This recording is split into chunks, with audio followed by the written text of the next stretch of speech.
Learners எல்லாருக்கும் ஒரு பெரிய ஹாய் வணக்கம். மைக்ரோசாஃப்ட் அஜூர் AZ104 சர்டிபிகேஷன் நம்ம பார்த்துட்டு இருக்கோம். ஸோ ஏற்கனவே 2 வீடியோ போட்டிருக்கோம். அந்த 2 வீடியோ பார்க்காதவங்க பார்த்துட்டு வந்துருங்க. அப்பதான் ஒரு அஜூர் சர்டிபிகேஷன் நம்ம படிக்கிறப்போ அதோட கண்டினியூட்டி உங்களுக்கு புரியும். அது மட்டும் இல்லாம இந்த வீடியோஸ் எல்லாம் ரொம்ப எஃபோர்ட் போட்டு தான் பண்ணிக்கிட்டு இருக்கோம். ஸோ அந்த வீடியோஸை நீங்க ரெஸ்பாண்ட் பண்ணணும் அப்படின்னு ஆசைப்பட்டீங்கன்னா ஒரு லைக், ஒரு கமெண்ட், ஒரு ஷேர், மறக்காம சப்ஸ்கிரைப் பண்ணுங்க. அப்பதான் நாங்க இந்த மாதிரி ஒரு வீடியோஸ் எல்லாம் பாத்தீங்கன்னா இந்த யூடியூப் கம்யூனிட்டில கிரியேட் பண்ண முடியும், அதுவும் தமிழ்ல. இந்த ஒரு வீடியோல நம்ம பார்க்க போறது என்னன்னா, மைக்ரோசாஃப்ட் அஜூர்ல சப்ஸ்கிரிப்ஷன்ஸ் எந்த மாதிரி இருக்கு, cost billing, cost optimisation, so அது என்னெல்லாம் இருக்கு, என்னென்ன டெக்னிக்ஸ் இருக்கு அப்படின்றத பார்க்க போறோம். கூடவே அது எங்கெங்கெல்லாம் இருக்கும் அப்படின்ற மாதிரியான ஒரு வியூவரை பார்க்க போறோம். ஸோ இதை வச்சு நம்ம ஃபியூச்சர்ல ப்ராஜெக்ட் கிரியேட் பண்றப்போ, ஸோ நம்ம ஒரு ப்ராஜெக்ட் கிரியேட் பண்ணா கண்டிப்பா காஸ்ட் ஆகும். அந்த காஸ்ட் எப்படி ஆப்டிமைஸ் பண்றது அப்படின்ற எல்லா ஐடியாஸையும் இந்த ஒரு வீடியோல உங்களுக்கு இம்ப்ளிமெண்ட் பண்ண போறோம். ஸோ ஃபர்தரா டைம் வேஸ்ட் பண்ணாம நம்ம டைரக்டா வீடியோக்குள்ள போயிடலாம். வெல்கம் டு வெப்டெக் Academy. So what is an Azure subscription? Azure சப்ஸ்கிரிப்ஷன்னா என்ன அப்படின்னா, ஒரு லாஜிக்கல் யூனிட் ஒரு அஜூர் சர்வீசஸை ஒரு அஜூர் அக்கௌண்டோட சேர்க்குது. அதாவது பேசிக்கா அஜூர் அக்கௌண்ட் அப்படின்னு ஒன்று இருக்கும். அதே மாதிரி பாத்தீங்கன்னா அஜூர் சப்ஸ்கிரிப்ஷன் அப்படின்றது தனியா இருக்கும். ஒரு அக்கௌண்ட்ல மல்டிபிள் சப்ஸ்கிரிப்ஷன் நம்மளால வச்சுக்க முடியும். இப்போ ஒரு 4 ப்ராஜெக்ட் இருக்குன்னா ஒவ்வொரு ப்ராஜெக்ட்டுக்கும் டிஃப்ரெண்டான சப்ஸ்கிரிப்ஷனை நம்மளால எனேபிள் பண்ண முடியும். ஸோ அதுதான் அஜூர் சப்ஸ்கிரிப்ஷன் அப்படின்னு சொல்றாங்க. சப்ஸ்கிரிப்ஷனோட 2 மிக முக்கியமான ரோல்ஸ் என்ன அப்படின்னா, ஒன்னு பில்லிங் பவுண்டரி. ஸோ இதை தாண்டி இந்த லிமிட்டை தாண்டி போகக்கூடாது அப்படின்ற பில்லிங் பவுண்டரியை நம்மளால செட் பண்ண முடியும். 1000 ரூபாய் தான் இந்த ப்ராஜெக்டோட பட்ஜெட் அப்படின்னா அந்த 1000 ரூபாய் தாண்டி ஓடவே கூடாது. 1000 ரூபாய் வரைக்கும் ஓடலாம், அது வரைக்கும் ஓடினா போதுமானது அப்படின்றத பாத்தீங்கன்னா நம்ம ரிப்போர்ட்டோட பார்த்துக்க முடியும். 2வது ஆக்சஸ் கண்ட்ரோல் பவுண்டரி. அதாவது இந்த சப்ஸ்கிரிப்ஷன்ல எந்த லிமிட் எந்த யூசர் மேனேஜ் பண்ணணும் அப்படின்றது. அதாவது ஃபார் எக்ஸாம்பிள், ஒரு ஆர்கனைசேஷன்ல ஒரு ப்ராஜெக்ட்ல 100 பேர் இருப்பாங்க. அந்த 100 பேருக்கும் 100 டிஃப்ரெண்ட் ரோல்ஸ் இருக்குன்னு வச்சுப்போம். அதுல ஒரு யூசருடைய ஒரு ரோல் இவ்வளவுதான், அவனால இவ்வளவுதான் ஆக்சஸ் பண்ண முடியும் அப்படின்னு சொல்லிட்டு நம்மளால ஆக்சஸ் கண்ட்ரோல் பவுண்டரி வச்சுக்க முடியும். ஒன்னு பில்லிங் பவுண்டரி வச்சுக்கலாம், 2வது ஆக்சஸ் கண்ட்ரோல் பவுண்டரி வச்சுக்கலாம். ஸோ இதுக்கு தான் அஜூர் சப்ஸ்கிரிப்ஷன் யூஸ் ஆகுது. 2வது மேனேஜ்மெண்ட் குரூப். இந்த மேனேஜ்மெண்ட் குரூப் அப்படின்றது, இப்போ நம்ம எக்ஸாம்பிளுக்கு ஒரு காலேஜ் எடுத்துப்போம். காலேஜ்ல எப்படி இருக்கும், பிரின்சிபல் இருப்பாரு, கரஸ்பாண்டன்ட் இருப்பாரு. இந்த பிரின்சிபலுக்கு கீழே பாத்தீங்கன்னா டைரக்டா HODs பாத்தீங்கன்னா ரிப்போர்ட் பண்ணுவாங்க. ஆனா ஒவ்வொரு HOD கீழே யாரு இருப்பாங்க, அந்த ப்ரொஃபசர்ஸ் இருப்பாங்க இல்லையா, காலேஜ்ல இருக்கக்கூடிய ப்ரொஃபசர்ஸ். ஃபார் எக்ஸாம்பிள், இப்ப கம்ப்யூட்டர் சயின்ஸ் அப்படின்னா கம்ப்யூட்டர் சயின்ஸ் ப்ரொஃபசர்ஸ் இருப்பாங்க. ஒருவேளை பிசிக்ஸ், கெமிஸ்ட்ரி இந்த மாதிரியான ப்ரொஃபசர்ஸ் இருக்காங்க அப்படின்னா அவங்க எல்லாமே ஒரு குரூப்ல வருவாங்க. ஸோ அதே மாதிரி தான் இன்னைக்கு இங்க பாத்தீங்கன்னா நம்ம ஒரு அஜூர்ல ஒரு ப்ராஜெக்டை கிரியேட் பண்றோம். அந்த ப்ராஜெக்ட்டுக்கு பாத்தீங்கன்னா ஒரு மேஜர் குரூப் அப்படின்னு ஒன்று இருக்கும். அந்த மேஜர் குரூப்ல ஃபினான்ஸ், IT, ஆப்ரேஷன் சொல்லிட்டு டிஃப்ரெண்ட் இருக்கும். ஸோ ஒவ்வொரு ப்ராஜெக்ட்டுக்குள்ளேயும் நம்மளால என்ன பண்ண முடியும், ஒவ்வொரு சப்ஸ்கிரிப்ஷனை எடுத்துக்க முடியும். ஸோ இதுதான் மேனேஜ்மெண்ட் குரூப்போட ஒரு மிக முக்கியமான காரணம். ஸோ இதை பண்றதுனால என்ன பெனிஃபிட் அப்படின்னா, நம்ம ஆர்கனைசேஷன்ல ஹைராக்கியல் விஷயங்களை நம்ம அலோவ் பண்றோம். ஹைராக்கியல் என்ன, பெரியவர் இவங்க, அதுக்கு கீழே இவங்க, அதுக்கு கீழே இவங்க, அதுக்கு கீழே இவங்கன்னு சொல்லிட்டு நம்ம மல்டிபிள் டிஃபரன்ஸ் பாத்தீங்கன்னா இந்த மேனேஜ்மெண்ட் குரூப்ல இருக்கும். சோ அந்த ஹைரார்க்கி பாத்தீங்கன்னா கொடுப்போம். அது மட்டும் இல்லாம பாலிசிஸ் நம்ம கிரியேட் பண்ணும் போதே மைக்ரோசாஃப்ட் அஜூர்ல எக்கச்சக்கமான பாலிசிஸ் இருக்கு. சோ அந்த பாலிசிஸை வேணா நம்ம யூஸ் பண்ணிக்கலாம். அப்படி இல்லைன்னா நாம வேணாலும் பாலிசியை மேனுவலாவும் கிரியேட் பண்ணலாம். சோ ஒரு பிரைமரி பாலிசி இருக்கும், ஒரு சைல்டு பாலிசி இருக்கும். சோ இது எது எந்தெந்த சப்ஸ்கிரிப்ஷனுக்கு அப்ளை ஆகும் அப்படின்றத பார்க்கலாம். அது மட்டும் இல்லாம 10,000 மேனேஜ்மெண்ட் குரூப் வரைக்கும் ஒரு சிங்கிள் டைரக்டரியில இருக்கும். அதாவது நான் ஒரு அக்கௌண்ட் வச்சிருக்கேன், அந்த ஒரு அக்கௌண்ட்ல 10,000 மேனேஜ்மெண்ட் குரூப்பை நம்மளால யூஸ் பண்ணிக்க முடியும். ஸோ ஒரு மேனேஜ்மெண்ட் குரூப்புக்குள்ளே எக்கச்சக்கமான ப்ராஜெக்ட்ஸ் இருக்கும். அப்போ 10,000 குரூப் நான் யோசிச்சு பாருங்க எந்த அளவுக்கு அலோவ் பண்றாங்க இந்த சிங்கிள் டைரக்டரி அப்படின்றது உங்களுக்கு ஈஸியா புரியும் அப்படின்னு சொல்லிட்டு. ஸோ சப்ஸ்கிரிப்ஷன்ல என்ன மாதிரியான டைப்ஸ்லாம் இருக்கு அடுத்து அதை தான் பார்க்குறோம். ஸோ சப்ஸ்கிரிப்ஷன்ல ஃப்ரீ அக்கௌண்ட் அப்படின்னு ஒன்று இருக்கு. இந்த ஃப்ரீ அக்கௌண்ட்ல 30 நாளைக்கான 15,800 ரூபாய் மதிப்பிலான கிரெடிட் உங்களுக்கு கிடைக்கும். ஸோ அது மட்டும் இல்லாம 12 மாசம் பாப்புலரான சர்வீஸ் நிறைய சர்வீஸ் ஃப்ரீயாவே இருக்கும். ஸோ இந்த ஃப்ரீ அக்கௌண்ட் மூலமா நம்ம ப்ராக்டிஸ் பண்ணலாம்.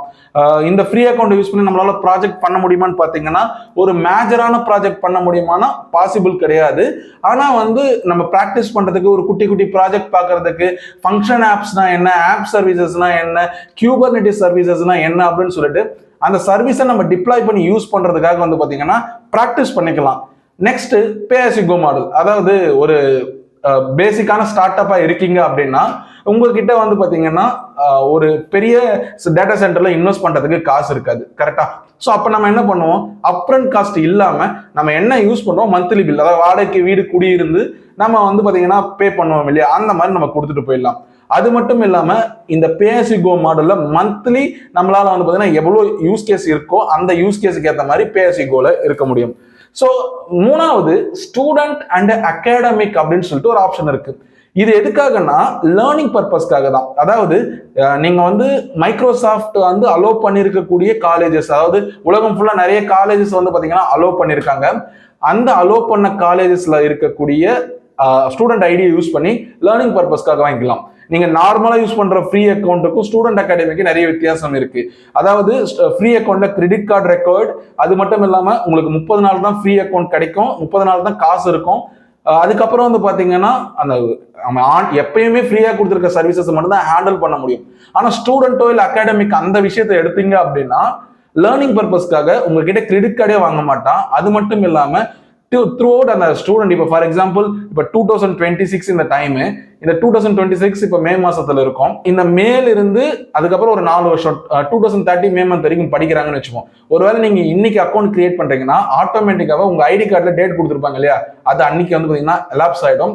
ஸோ ஸ்டூடெண்ட் அகாடமிக் வந்து இந்த மாதிரியான ஒரு பெனிஃபிட் இருக்கு. பட் இதுலயுமே லேர்னிங் தான் பண்ண முடியும், உங்களால ப்ராஜெக்டா கன்வெர்ட் பண்ண முடியாது. ஒருவேளை ப்ராஜெக்ட் கன்வெர்ட் பண்ணணும் அப்படின்னா நீங்க வந்து பே பண்ணி தான் ஆகணும். At last enterprise. இந்த என்டர்பிரைஸ் அப்படின்னா இப்போ ஒரு பெரிய ஆர்கனைசேஷன் இருக்கு, for example Infosys, Cognizant, TCS மாதிரியான கம்பெனிஸ்ல நிறைய ப்ராஜெக்ட்ஸ் இருக்கும். ஸோ இந்த ப்ராஜெக்ட்ஸ்ல வந்து நிறைய ப்ராஜெக்ட்ஸ்ல நிறைய பேர் இன்வால்வ் ஆவாங்க, நிறைய பிரைசிங் வந்து இதுல இன்வால்வ் ஆகும். நீங்க பே as you go கொடுக்குற மாதிரியே கொடுத்தா அங்க மற்ற கம்பெனிஸ் வந்து கட்டுற அமௌண்ட் வந்து பாத்தீங்கன்னா மைக்ரோசாஃப்ட்டுக்கு ரொம்ப அதிகமா இருக்கும். அதனால அக்ரிமெண்ட் போட்டு நாங்க ரெகுலரா இவ்வளவு யூஸ் பண்ண போறோம், நாங்க மாசா கேட்கறதுனால மாசா பிசினஸ் கொடுக்கறதுனால எங்களுக்கு பிரைஸை கம்மியா கொடுங்கன்னு சொல்லிட்டு பேரம் பேசுவாங்க. பேரம் பேசி அந்த அக்ரிமெண்ட்ல சைன் பண்ணுவாங்க. ஸோ இந்த மாதிரி 4 டைப் ஆஃப் சப்ஸ்கிரிப்ஷன் இருக்கு. இந்த 4 டைப்பும் உங்களுக்கு புரிஞ்சது அப்படின்னா நீங்க மறக்காம கீழே கமெண்ட் பாக்ஸ்ல சொல்லணும், எனக்கு இந்த சப்ஸ்கிரிப்ஷன் டைப் எல்லாம் புரிஞ்சிருக்கு அப்படின்னு. அடுத்து அஜூர் காஸ்ட் மேனேஜ்மெண்ட் டூல். இந்த அஜூர் காஸ்ட் மேனேஜ்மெண்ட் டூல்னா நீங்க ₹1 செலவு பண்ணாலும் கம்பெனில ₹1 அப்போ 1000 ரூபாய் செலவு பண்ணீங்களா, 5000 ரூபாய் செலவு பண்ணீங்களா, 10000 ரூபாய் செலவு பண்ணீங்களா, லட்சமா கோடியா அப்படின்னு சொல்லிட்டு நம்ம பார்த்துட்டே இருக்கணும் இல்லையா. அப்போ அது எங்க போய் பாக்குறது, அதுக்கு தான் அஜூர் மேனேஜ்மெண்ட் டூல். அதுல இருக்கிற ஒரு ஸ்கிரீன்ஷாட் தான் இங்க எடுத்து போட்டிருக்கேன். ஸோ காஸ்ட் அனலைஸ் பண்ணிக்கலாம் உங்களால. அந்த காஸ்ட் வந்து எவ்வளவு போயிருக்கு, எவ்வளவு ஏறி இருக்கு over the period of time. இங்க பாருங்க, ஏப்ரல் 1, 6, ஏப்ரல் 11, 16 சொல்லிட்டு லைனா இந்த கிரிக்கெட்ல கிராஃப் காமிப்பாங்க இல்லையா, அதே மாதிரி போயிருக்கு. ஸோ அப்போ ஹிஸ்டரி தெரியும், நம்ம பேக் எண்ட்ல எவ்வளவு ஸ்பெண்ட் பண்ணிருக்கோம், ஃபியூச்சர் எவ்வளவு வந்து நம்மளால ஃபோர்காஸ்ட் பண்ண முடியும். அது மட்டும் இல்லாம ஓவராலா பட்ஜெட்ஸ் வந்து எவ்வளவு இருக்கு, நம்மளால எவ்வளவு ஸ்பெண்ட் பண்ண முடியும் அப்படின்ற மாதிரியான ஒரு பில்ட்-இன் செக்யூரிட்டியான ஒரு காஸ்ட் மேனேஜ்மெண்ட் அனாலிசிஸ் டூல் தான் வந்து பாத்தீங்கன்னா இந்த காஸ்ட் மேனேஜ்மெண்ட் டூல். நீங்க சப்ஸ்கிரிப்ஷன் அப்படின்னு, அதாவது நீங்க ஏதாவது ஒரு சர்வீசஸ் சப்ஸ்கிரிப்ஷனுக்கு எடுக்கிறீங்க அப்படின்னாவே இந்த காஸ்ட் மேனேஜ்மெண்ட் ஆட்டோமேட்டிக்கா டிடெக்ட் ஆக ஆரம்பிச்சிடும். ஸோ இப்போ வந்து பாத்தீங்கன்னா இங்க பட்ஜெட் ட்ராக்கிங் நடக்கும், நம்ம டைம் பீரியட் பார்க்கலாம், நம்ம அந்த பிடிஎஃப், எக்ஸல் இந்த மாதிரி ரிப்போர்ட்டை ஷேர் பண்ணிக்கலாம். ஸோ இது மூலமா நிறைய எக்ஸ்பர்ட்ஸ் பார்த்துட்டு ஸோ இதை இப்படி பண்ணாதீங்க, வேற மாதிரி பண்ணுங்க அப்படின்னு சொல்லிட்டு அந்த இம்ப்ளிமெண்டேஷனும் பண்ண முடியும். So that Azure cost management வந்து பாத்தீங்கன்னா ரொம்பவே பெட்டரா இருக்கும் உங்களுடைய சப்ஸ்கிரிப்ஷன்ஸை நீங்க மேனேஜ் பண்றப்போ. ஸோ பிரைசிங் கால்குலேட்டர் அப்படின்னு ஒன்று இருக்கு. அதாவது இப்போ நீங்க இஎம்ஐக்கு வந்து இந்த ஆப் எல்லாம் கடன் வாங்குவீங்க இல்லையா, ஸோ இந்த கடன் வாங்குற அப்ளிகேஷன்லாம் எடுத்து பார்த்தீங்க அப்படின்னா இஎம்ஐ கால்குலேட்டர்னு ஒன்று கொடுத்துருப்பான். என்ன, ஒரு பிரின்சிபல் அமௌண்ட் இருக்கும், அது கூட வந்து பார்த்தீங்கன்னா இன்ட்ரெஸ்ட் இருக்கும், இஎம்ஐயை நீங்கள் கட்டிட்டு வரீங்க, மாசம் மாசம் கட்டிட்டு வரீங்க. So over the period of மந்த்ல நீங்க 10 மாசம் கட்டுறீங்களா, 12 மாசம் கட்டுறீங்களா, 24 மாசமா, 36 மாசமான்னு செலக்ட் பண்றப்போ அந்த வட்டி எவ்வளவு வரும், எவ்வளவு பிரின்சிபலை நீங்க கட்டுவீங்க, ஸோ இது எத்தனை நாள் நடக்கும் அப்படின்ற மாதிரியான ஒரு கால்குலேட்டர் கொடுப்பாங்க. இது பேசிக்கா எதுக்குன்னா நீங்க கடன் வாங்கலாமா வேணாமான்னு முடிவு பண்றதுக்கு இந்த இடத்துல யூஸ் ஆகும். So same like that Azure pricing calculator ஒரு ரீசோர்ஸ் நீங்க எடுக்கிறீங்க அப்படின்னா எத்தனை நாள் யூஸ் பண்ண போறீங்க, என்ன மாடல்ல பே as you go யூஸ் பண்ண போறீங்களா இல்ல ரிசர்வ்டு இன்ஸ்டன்சஸ் யூஸ் பண்ண போறீங்களா அப்படின்னு சொல்லிட்டு 2 டிஃபரன்ஸ் கேட்கும். ஸோ பே as you go-னா இந்த ஒரு வருஷம் பீரியடுக்கு வந்து இவ்வளோ செலவாகும், ரிசர்வ் இன்ஸ்டன்ஸ்னா நீங்க 2 வருஷம் ரிசர்வ் பண்ணணும், அதுக்கு இவ்வளவு செலவாகும். ஸோ அப்படின்னு சொல்லிட்டு நம்ம வந்து செட் பண்ணுவோம். ஸோ இப்போ காஸ்ட் எப்படி செட் பண்ணுவோம் அப்படின்னா ரீசோர்ஸஸ் ப்ரைசிங் கால்குலேட்டர் ஓப்பன் பண்ணிட்டு ரீசோர்ஸை செலக்ட் பண்ணிட்டு அதுல வந்து எந்த ரீஜியன், எவ்வளோ நாள், இன்ஸ்டன்ஸ் வந்து சைஸ் என்ன பிளான் வந்து இருக்கு, ஸோ என்ன லைசன்ஸ் நீங்க யூஸ் பண்ண போறீங்க, இந்த மாதிரியான விஷயங்கள்லாம் சூஸ் பண்ணிட்டு நீங்க வந்து எக்ஸ்போர்ட் கொடுத்தீங்க அப்படின்னா ஒரு விஷுவல் உங்களுக்கு கிடைக்கும். அதை நீங்க பிடிஎஃபாவோ எக்ஸலாவோ ஷேர் பண்ணிக்கலாம். ஸோ அதுல வந்து பாத்தீங்கன்னா நீங்க ஃபியூச்சர்ல ஸ்பெண்ட் பண்ண போற விஷயங்களுக்கு பிரைசிங் கால்குலேட்டர் மூலமா ஈஸியா தெரிஞ்சிடும். அதுக்கப்புறம் அஜூர் பட்ஜெட்டை செட் பண்ணும். அதாவது எனக்கு எவ்வளோ ஆகுன்ற எஸ்டிமேட் இல்லை, ஆனால் என்கிட்ட இவ்வளோதான் காசு இருக்கு, ஓவர் த பீரியட் ஆஃப் டைமுக்கு இவ்வளோ நாள் ஓட விடணும் அப்படின்னு சொல்லிட்டு இருக்கும். ஸோ இது வந்து ரொம்ப சிம்பிளா புரிஞ்சுக்கணும் அப்படின்னா, இப்போ 50,000 ரூபாய் அப்படின்னு இருக்கு. நான் வெப் இன்ஃபோடெக் ப்ராஜெக்டை ஒன்று பண்ண போறேன், என்கிட்ட 50,000 ரூபாய் பட்ஜெட். ஸோ இப்போ வந்து பாத்தீங்கன்னா நம்ம லிமிட் செட் பண்றோம். 50% அலர்ட் வரணும், 50% ஸ்பெண்ட் ஆகாது. 50,000த்துல 25,000 ரூபாய் ஸ்பெண்ட் பண்ணா ஒரு அலர்ட் வரணும். அதுக்கப்புறம் 80%, அதாவது 40,000 செலவு பண்ணப்போ ஒரு அலர்ட் வரணும். அதுக்கப்புறம் 100%, அதாவது 50,000 முடிஞ்சு போச்சு அப்படின்னா ஒரு ரெட் அலர்ட் வரணும். ஸோ இந்த மாதிரி வந்து பாத்தீங்கன்னா நம்ம ப்ராஜெக்ட்ல ஸ்பெண்ட் பண்ண முடியும், ப்ராஜெக்ட்ல அலர்ட் செட் பண்ணிக்க முடியும். ஸோ இந்த அலர்ட்டை மட்டுமே நீங்க ஒழுங்கா கத்துக்கிட்டீங்கன்னா நாக் இன்ஜினியர் அப்படின்னு சொல்லிட்டு ஒரு வேலையே இருக்கு இன் ஐடிஸ்ல. ஸோ வெறும் பாக்குறது மட்டும் தான், நீங்க வந்து ஸ்கிரீனை முன்னாடி பார்த்துட்டே இருப்பீங்க. அலர்ட் வந்தது அப்படின்னா அந்த அலர்ட்டுக்கு என்ன ரெஸ்பாண்ட் பண்ணணும் அப்படின்றத மட்டும் தெரிஞ்சு வச்சுக்கிட்டு அந்த கன்சர்ன் டீமுக்கு நீங்க காலை டைவர்ட் பண்ணி விடுவீங்க. ஸோ இது வந்து பாத்தீங்கன்னா சின்ன வேலை மாதிரி தெரியும், ஆனா இதுக்கே வந்து பாத்தீங்கன்னா எக்கச்சக்கமான வேகன்சிஸ் இருக்கு. ஸோ தட் நீங்க நாக் இன்ஜினியரா தாராளமா வரலாம். அது மட்டும் இல்லாம உங்க பட்ஜெட் உங்க கண்ட்ரோல்ல இருக்கும், எத்தனை நாள்ல நீங்க வந்து பாத்தீங்கன்னா இதை யூஸ் பண்ண முடியும் அப்படின்ற மாதிரி தெரியும். ஸோ அதனாலதான் அஜூர் பிரைசிங் கால்குலேட்டர் யூஸ் பண்ணி ஃபியூச்சரை ப்ரிடிக்ட் பண்றதை விட்டுட்டு இங்க வந்து பட்ஜெட்டை செட் பண்ணிட்டு இருக்காங்க. ஸோ ஃபியூச்சரையும் ப்ரிடிக்ட் பண்ணுவாங்க, அதே நேரத்தில் பட்ஜெட்டையும் செட் பண்ணுவாங்க, நம்ம எவ்வளவு ஸ்பெண்ட் பண்ணிருக்கோன்றத காஸ்ட் அனாலிசிஸும் பண்ணுவாங்க. ஸோ இது எல்லாமே வந்து பாத்தீங்கன்னா வித் த ஹெல்ப் ஆஃப் அஜூர்ல நம்மளால பண்ண முடியும். ஸோ காஸ்ட் சேவிங்ல அஜூர் ஹைபிரிட் பெனிஃபிட்னு ஒன்று இருக்கு. அதாவது இங்க நல்லா பாருங்க, ரெகுலர் பிரைஸ் ஒன்று இருக்கு, ஹைபிரிட் பெனிஃபிட் இருக்கு. ஃபர்ஸ்ட் இந்த ஹைபிரிட்னா என்னன்னு தெரிஞ்சுக்குங்க. இப்போ உங்ககிட்ட ஒரு ஆன் பிரமிசஸ் சர்வர் இருக்கு, ஓகேவா, நீங்க லோக்கலா சர்வர் வச்சிருக்கீங்க. ஸோ இந்த சர்வரை அஜூர் மூலமா கண்ட்ரோல் பண்றது, அதாவது இந்த மாதிரி ஒரு சர்வர் இருக்கு, இதை வந்து நான் அஜூர்ல கண்ட்ரோல் பண்றேன் அப்படின்னு சொல்லிட்டு அஜூரோடைய யூசர் இன்டர்ஃபேஸ் மூலமா உங்களுடைய சர்வரை கண்ட்ரோல் பண்ணி அது மூலமா, அதாவது உங்ககிட்ட மிஷின் இருக்கு, அந்த மிஷினை யூஸ் பண்ணி அஜூர் மூலமா பண்றதுனால உங்களுக்கு 40% வரைக்கும் உங்களால சேவ் பண்ண முடியும். இப்போ ஒரு விஎம்ல 100 ரூபாய் கொடுத்து நீங்க அஜூர்ல பண்றீங்க அப்படின்னா உங்ககிட்ட வந்து ஆல்ரெடி மிஷின் இருக்கு, 40% காசை தள்ளி விட்டுட்டாங்க. அந்த சாஃப்ட்வேர் பில் பண்ணிருப்பாங்க இல்லையா அஜூருக்கு, அதுக்கான காசு மட்டும் நம்ம பே பண்ணா போதும். ஸோ அப் டு இப்போ 1 லட்ச ரூபா செலவு ஆகிற இடத்துல வந்து பாத்தீங்கன்னா இங்க 60,000 தான் செலவாகும். ஸோ 40% உங்களுக்கு கிடைக்கும். ஸோ இதுல என்னன்னா லெகசியா இருக்கக்கூடிய பழைய சர்வர்ஸ் எல்லாமே நீங்க தாராளமா அஜூருக்கு மூவ் பண்ணிக்கலாம் இஃப் ரியலி யூ நீடட். அதாவது அஜூரோட சர்வீசஸ் உங்களுக்கு நிஜமாவே வேணும் அப்படின்னா தாராளமா இதை பண்ணிக்கலாம். அதனால இது மூலமா உங்களுக்கு காஸ்ட் சேவிங் நடக்கும். ஸோ ஃபார் எக்ஸாம்பிள், இப்போ நீங்க ஒரு கம்பெனில இருக்கீங்க அப்படின்னா, ஸோ அந்த கம்பெனில இந்த மாதிரி பழைய சர்வர்ஸ் இருக்கு, அது எல்லாமே ஒர்க்கிங் கண்டிஷன்ல தான் இருக்கு. நீங்க தான் வந்து அஜூர் அட்மினிஸ்ட்ரேட்டர் ஒரு ப்ராஜெக்டை வந்து எடுத்துட்டு வராங்க. ஸோ அப்ப சொல்லலாம் நம்ம கிட்ட சர்வர் இருக்கு, இதை வந்து நம்ம மெயின்டைன் பண்ணிக்கிட்டா மட்டும் போதும், சர்வர் வந்து ரிப்பேர் ஆகாம பார்த்துக்கிட்டா போதும், மற்றதெல்லாம் அஜூர் மூலமா பண்றதுனால அஜூரோட குவாலிட்டியான விஷயங்கள் நம்ம கிட்ட இருக்கிற லோக்கல் சர்வர்லேயே கிடைக்கும். அதனால நமக்கு அமௌண்ட் குறையும். ஸோ இதுல அமௌண்ட் குறையுதுன்னு பார்க்கலாம். இந்த சர்வர் மெயின்டைன் பண்றதுக்கு, கூலிங் சிஸ்டத்துக்கு, இதுக்கெல்லாம் செலவாகும் மேடம் அப்படின்னு கேட்டீங்கன்னா கம்பேரிட்டிவ்லி உங்களுக்கு எப்படியும் 30% லாபம் தான் கிடைக்கும் இந்த மாதிரி நீங்க பண்றதுனால. அதனால உங்களுடைய ஆன் பிரமிசஸ் சர்வர் நீங்க தாராளமா யூஸ் பண்ணிக்கலாம். ரிசர்வ்ட் இன்ஸ்டன்ஸ் மூலமா காஸ்ட் சேவிங் பண்றது எப்படா பண்ண முடியும்? கமிட்மெண்ட் கொடுக்கறது. அதாவது நீங்க நல்லா நோட் பண்ணி பாத்தீங்கன்னா ஹோல்சேல் கடையில விட மளிகை கடையில கொஞ்சம் விலை கூட இருக்கும், ஹோல்சேல் கடையில விலை கம்மியா இருக்கும். ஏன் அப்படின்னா மளிகை கடையில நீங்க ஒரு ஷாம்பு 2 ஷாம்பு தான் வாங்குவீங்க, ஆனா ஹோல்சேல் கடையில போயிட்டு பாக்ஸா வாங்குவீங்க. பாக்ஸா எனக்கு மொத்தமா ஒரு 1 லட்ச ரூபாய்க்கு வியாபாரம் பண்றான்றதுக்காக அவனுக்கு லாபமா ஒரு 1000 ரூபாய் 2000 ரூபாய் எக்ஸ்ட்ராவா டிஸ்கவுண்ட் கொடுப்பாங்க. ஸோ இது வந்து பாத்தீங்கன்னா பல்கா வாங்குறதுனால. அதே மாதிரிதான் அஜூர்ல நீங்க ஒரு இன்ஸ்டன்ஸ் வாங்குறீங்க அப்படின்னா பேசிக்கோ வாங்க, நீங்க இன்னைக்கு யூஸ் பண்ணிக்க, நாளைக்கு தூக்கி போட்டுருவீங்க. ஸோ ஒரு கமிட்மெண்ட் கிடையாது. அதனால உங்களுக்கு ஏன் நான் கொடுக்கணும் அப்படின்ற மாதிரி, டிஸ்கவுண்ட் ஏன் உனக்கு கொடுக்கணும் அப்படின்னு சொல்லிட்டு அஜூர் வச்சிருக்காங்க. இதுவே கமிட்மெண்ட் கொடுத்தீங்க, அதாவது நான் 2 வருஷம் கம்பல்சரி இருக்கும் அப்படின்னா விலை பாதியா குறையும், 72% வரைக்கும் ஆஃபர்லாம் கிடைக்கும். ஸோ தட் நீங்க 1 வருஷமோ 3 வருஷமோ 5 வருஷமோ 8 வருஷமோ எந்த அளவுக்கு லாங் பீரியட் ஆஃப் டைம் எடுக்கிறீங்களோ அந்த அளவுக்கு அதிகப்படியான டிஸ்கவுண்ட் வந்து பாத்தீங்கன்னா உங்களுக்கு மைக்ரோசாஃப்ட் அஜூர்ல கிடைக்கும். இது எதுக்காக பெஸ்டா இருக்கும் அப்படின்னா, இப்போ நீங்க ஃபார் எக்ஸாம்பிள் ஏதாவது ஒரு இப்போ ஒரு கம்பெனி இருக்கு, அந்த கம்பெனில அஜூர்ல இருக்கக்கூடிய ஒரு விஷயத்தை வச்சு ஒரு சிஆர்எம் பில்ட் பண்ணிருக்கீங்க அப்படின்னு வச்சுப்பீங்க. அந்த சிஆர்எம் 24/7 ரன் ஆகி ஆகணும். இ-காமர்ஸ் வெப்சைட் ஒரு 24/7 ரன் ஆகி ஆகணும். ஸோ இப்படிலாம் இருக்கிறதுனால நம்ம வந்து ரிசர்வ்ட் இன்ஸ்டன்ஸ் போறது பெட்டர். உங்களுடைய பிசினஸ் வந்து ரொம்ப லாங்கா போகுது அப்படின்னா நீங்க கமிட்மெண்ட் கொடுத்து ரிசர்வ் இன்ஸ்டன்ஸ் எடுத்துக்கலாம். ஸோ அப்போ வந்து பெட்டரான ஆப்பர்ச்சுனிட்டியா இருக்கும். எதுல அப்படின்னா இந்த அஜூரை நம்ம மெயின்டைன் பண்றதுல. ஸோ இந்த மாதிரி காஸ்ட்டை நான் மேனேஜ் பண்ணிக்கிட்டே இருக்கேன், ஆனா வந்து எனக்கு யாராவது அட்வைஸ் பண்ண நல்லா இருக்கும் அப்படின்னு நினைச்சீங்கன்னா அஜூர் அட்வைசர்னே ஒரு ஏஐ டூல் இருக்கு. இதுவும் அஜூருக்குள்ளே இருக்கு. இது என்ன பண்ணும் அப்படின்னா, இப்போ வந்து நீங்க ரொம்ப நாளா சும்மாவே வந்து ஒரு விஎம்ஆர் ரன் பண்ணிட்டே இருக்கீங்க, ஆனா அதுல எந்த ஆக்டிவிட்டியும் இல்லை. ஸோ அதை ஆட்டோமேட்டிக்கா ஷட் டவுன் பண்ணு அப்படின்னு சொல்லிட்டு அலர்ட் கொடுக்கும். இல்லை தேவைப்பட்டா அதுவே ஷட் டவுன் பண்ணிவிடும்.